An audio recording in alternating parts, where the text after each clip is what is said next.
Hi hello, പുതിയൊരു വീഡിയോയിലേക്ക് എല്ലാവർക്കും സ്വാഗതം. അപ്പോൾ ഇന്ന് ഈ കാണുന്ന കണക്ക് തന്നെ കാക്കപ്പൂ ചെടി നമ്മൾ നട്ട് നല്ല ചട്ടി നിറഞ്ഞ് ബുഷായിട്ട് നിൽക്കുന്ന എങ്ങനെയാണെന്നൊക്കെ ഞാൻ എൻ്റെ അനുഭവത്തിൽ നിന്നുള്ള കാര്യങ്ങൾ ഞാൻ ഈ വീഡിയോയിലൂടെ നിങ്ങൾക്കും കൂടെ പറഞ്ഞുതരാം. കാരണം ഒട്ടുമിക്ക ആൾക്കാരെ പോലെ തന്നെ എനിക്കും ഇതിന് മുന്നേ ഈ ഒരു വിദ്യ അറിയത്തില്ലായിരുന്നു. അപ്പോൾ ഞാൻ ഈ കാക്കപ്പൂ ചെടി കൊണ്ടുവന്ന് നട്ട് കഴിഞ്ഞാൽ ഒരു 5-6 പൂക്കൾ വരും. അത് കഴിയുമ്പോഴത്തേന് അത് ഉണങ്ങിപ്പോവും. പിന്നെ വീണ്ടും അതേപോലെ അതിൻ്റെ വിത്തിൽ നിന്ന് ഏതെങ്കിലും വിത്തുകൾ വീണിട്ട് തൈകളുണ്ടാവും. അങ്ങനെയായിരുന്നു. അപ്പോൾ ഇപ്പോൾ ഇത് ഈ കണ്ടുകൊണ്ടിരുന്ന ഇതിന് മുന്നേ പൂക്കളുള്ള ചെടി കണ്ടില്ലേ, ആ ചെടിയാണിത്. അതിൻ്റെ 2 ആഴ്ച മുന്നേ എടുത്ത വീഡിയോ ഇത് ഞാൻ.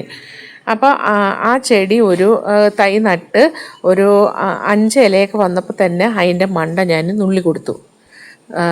നമുക്ക് കുറച്ച് വിഷമമുണ്ടാകും, കാരണം അപ്പോഴേ അതിനകത്ത് പിന്നെ മുട്ടൊക്കെ ഉണ്ടാവും. പക്ഷെ അതൊന്നും നോക്കണ്ട, നമ്മൾ അതിൻ്റെ മണ്ട നുള്ളി കൊടുത്തു കഴിയുമ്പോൾ ഈ താഴെയുള്ള 4 ഇലകളൊക്കെ ഉണ്ടാവുമല്ലോ, ഇതിൻ്റെ ഈ നോഡിൽ നിന്നൊക്കെ ശിഖരങ്ങൾ പൊട്ടും. ശിഖരങ്ങൾ പൊട്ടുമ്പോഴത്തേന് ആ ശിഖരങ്ങളുടെയും മണ്ട നമ്മൾ നുള്ളി കൊടുക്കണം. അപ്പോൾ അതിൽ നിന്നും വീണ്ടും ശിഖരങ്ങൾ ഇങ്ങനെ പൊട്ടിക്കൊണ്ടിരിക്കും. അങ്ങനെ പൊട്ടി കുറേ ഒരാഴ്ച 1-2 ആഴ്ച ആകുമ്പോഴത്തേന് ചട്ടി നിറഞ്ഞും ചെടി വളർന്നിരിക്കും.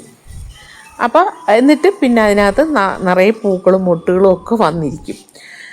അപ്പോൾ അങ്ങനെയാണ് ചട്ടി നിറച്ച് ഈ ചെടി ആക്കിയെടുക്കുന്നതും അതിൻ്റെ ആയുസ് കൂട്ടുന്നതും. ഇനി വേറൊരു കാര്യം എന്ന് പറഞ്ഞാൽ, നല്ല സൂര്യപ്രകാശം നേരിട്ട് കിട്ടുന്ന സ്ഥലത്ത് വേണം ഈ ചെടി വെക്കാൻ. കാരണം എന്നാലേ ഈ ചെടി നല്ല ബുഷായിട്ട് ചട്ടിയിൽ നല്ല ഹെൽത്തി ആയിട്ട് നിൽക്കുന്നത് കാണാൻ കഴിയുള്ളൂ. തണലത്ത് ഞാൻ വെച്ചിരുന്നപ്പോഴത്തേന് അതൊരു ഷേപ്പില്ലാതെയൊക്കെ വളർന്ന് ഒരു അത്രയ്ക്ക് പൂക്കളൊന്നും ഇല്ലാണ്ട് നിൽക്കുന്ന ഒരു ചെടിയായിരുന്നു. അപ്പോൾ അതുകൊണ്ട് ഞാൻ സൂര്യപ്രകാശം നേരിട്ട് കിട്ടുന്ന സ്ഥലത്ത് വെച്ചപ്പോഴാണ് എനിക്ക് നല്ല റിസൾട്ട് കിട്ടിയത്. ഇനി അടുത്തതെന്ന് പറഞ്ഞു കഴിഞ്ഞാൽ പോട്ടി മിക്സാണ്. നമ്മൾ ഒരു തൈ കിട്ടിക്കഴിഞ്ഞ് കഴിഞ്ഞാൽ അതിനൊരു പോട്ടി മിക്സ് തയ്യാറാക്കുമ്പോൾ കൂടുതൽ ഈർപ്പം നിലനിൽക്കുന്ന പോട്ടി മിക്സ് വേണം ഈ ചെടിക്ക് വേണ്ടുള്ളത്.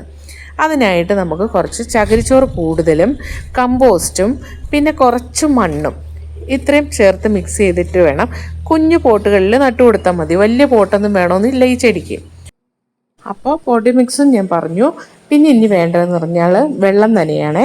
വെള്ളം നനയ്ക്കുന്നതെന്ന് പറഞ്ഞാൽ വേനൽക്കാലം ആകുമ്പോഴാണ് പ്രശ്നം വരുന്നത്. പെട്ടെന്ന് ഇത് വാടിപ്പോവും. അപ്പോൾ അതിനെന്ത് ചെയ്യേണ്ടതെന്ന് വെച്ചാൽ 2 നേരമെങ്കിലും നമ്മൾ നനച്ചു കൊടുത്തുകൊണ്ടിരിക്കണം.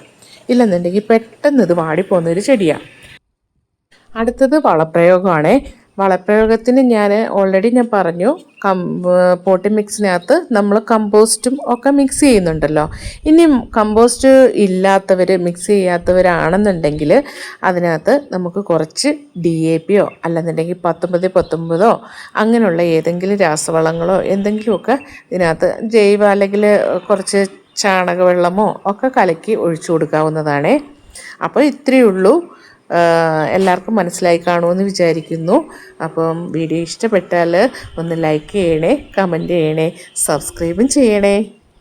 അപ്പോൾ ഓക്കെ, താങ്ക് യു.